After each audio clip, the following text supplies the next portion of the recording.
We have some very sad news to report today about the loss of three true American heroes. Daniel Hegland, Howard Bischoff, and Robert Lever were three tremendously courageous 9/11 first responders who passed away last week, all on the same day from cancer. Very scary situation. Daniel Hegland spent 21 years with the department, Lever spent 20, and Bischoff was a 19-year veteran. All three of them retired in 2003. And Lever and Bischoff were actually longtime friends as well. Addicting Info reports on this, quote, "Rescue workers spent hours, days, even months without rest, sorting through rubble and dust, exposing themselves to all kinds of physical dangers. According to the city's Department of Mental and Physical Hygiene, thousands of individuals, including rescue, recovery, and cleanup workers, and people who lived, worked, or went to school in Lower Manhattan on September 11th, have developed chronic and often co-occurring mental and physical health conditions." So a lot of people are unaware of this, but it's an epidemic of first responders and people who lived in the area who have developed debilitating diseases and chronic problems. One of the things that I keep coming across in articles about this, it's like Gulf War-like symptoms. Okay, constant fever, shakes, you're hot and cold at the same time, headaches, vomiting, debilitating pain. And remember, Congress at first blocked a bill which would pay for all of the health care costs of these heroes. You know what it took in order to get that bill through? I'm not kidding about this. It took Jon Stewart covering the story. If I'm not mistaken, I think he covered it for a few days straight, maybe a week straight, and just sat down and did interviews with people like the husbands or the wives of the people who were down in the area and a lot of the first responders. And they basically described, like, yeah, it's been hell. We can't get our medical bills paid. We don't have insurance for reason X, Y, and Z, and the government's not helping us. They're just not picking up the slack. In fact, I remember in Michael Moore's documentary Sicko about the healthcare system, he literally took some 9/11 first responders to Cuba to try to get them health care over there because they weren't getting it here.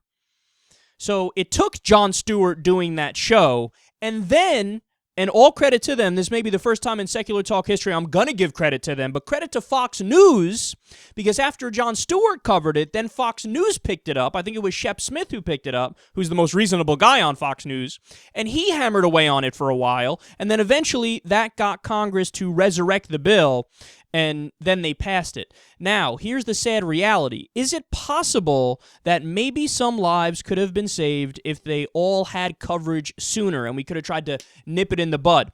It's certainly possible. I'm not a doctor. I don't know for sure, but here's what I do know from a common sense perspective.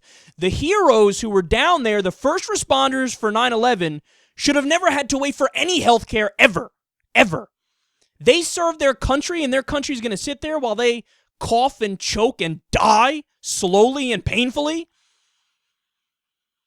It's a situation that there's simply no excuse for. And of all the stories we've covered on Secular Talk, this is definitely one of the most important ones we've ever covered, because these three men are heroes, and it would be a tragedy if people do not remember their names, because they did their duty. They did their part for America. Okay? Do you have any idea what it takes to do what they did? I try to put myself in their shoes. I can't. I'm a pussy. I'll admit it. I'm a little bitch. You know, you're supposed to go down to a place where buildings just collapse, where one building just collapsed or both buildings just collapsed after a terrorist attack. You have no clue how dangerous that is, what can happen, what you're going to see, the PTSD you're almost guaranteed to get. Now we learn the physical problems too. And could you imagine how people felt when they're in the rubble, hanging on to life by a thread, and they see somebody wearing that fireman's outfit? or the police officer's outfit, and they help them, and they save their lives. Could you imagine the relief you feel when you look up and you see the first responders digging through the rubble to save your fucking life? And then after that happens, when they get sick, the government drags their feet before they pick up the tab for their health care.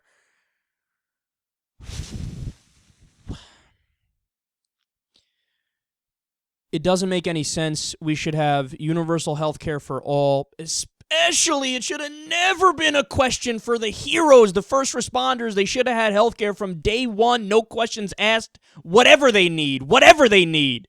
If you polled that issue with the American people, it would be 100% of the American people that say, yes, help them in any way possible. In any way possible.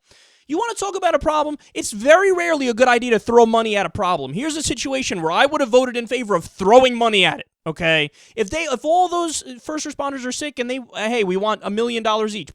Here, have two. It's sick that these guys weren't taken care of in the best way possible. So yet again, these are American heroes. They all died on the same day from cancer, which likely came about because they were first responders and they inhaled so many disgusting things and so many carcinogens, and they risked their lives to save people's lives. So these guys are heroes. Remember their name. I mean that. Remember their name. Daniel Hegland, Howard Bischoff, and Robert Lever. Thank you, and rest in peace.